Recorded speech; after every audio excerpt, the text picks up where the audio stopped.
Halo, Assalamualaikum. Bertemu dengan Ibu Dwi dalam pelajaran IPA. Dan materi yang akan kita pelajari adalah organisasi kehidupan. Sebelumnya kalian udah tahu belum apa organisasi kehidupan? Bukan organisasi yang ada di kehidupan kita ya, tapi bagaimana tubuh kita diorganisir atau disusun sehingga terbentuklah individu atau organisme. Misalnya ada hewan, tumbuhan, manusia.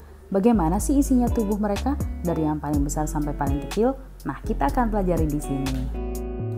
Yap. Kalau dilihat dari gambar ini, yang paling kecil di sebelah kiri adalah molekul. Jadi molekul itu adalah penyusun dari makhluk hidup yang paling kecil.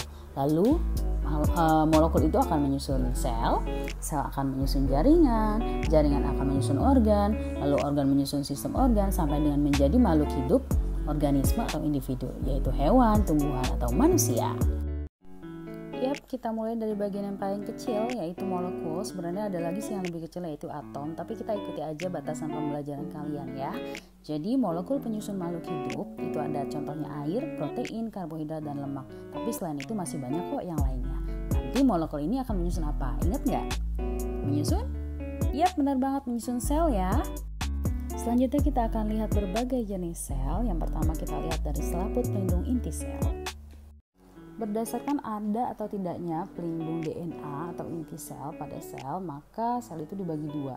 Jadi yang pertama sel eukariot, contohnya adalah sel tumbuhan dan juga sel hewan. Lihat di sini DNA-nya dilindungi ya sama yang namanya membran inti sel.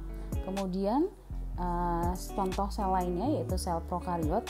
Kalau DNA-nya tidak terlindungi oleh membran inti sel. Di sini Ibu lupa nambahin gambar contohnya. Contohnya itu adalah sel bakteri. Jadi contoh sel prokariotik itu adalah bakteri. Jangan salah ya. Nah, sekarang kita ada di penghujung pembelajaran.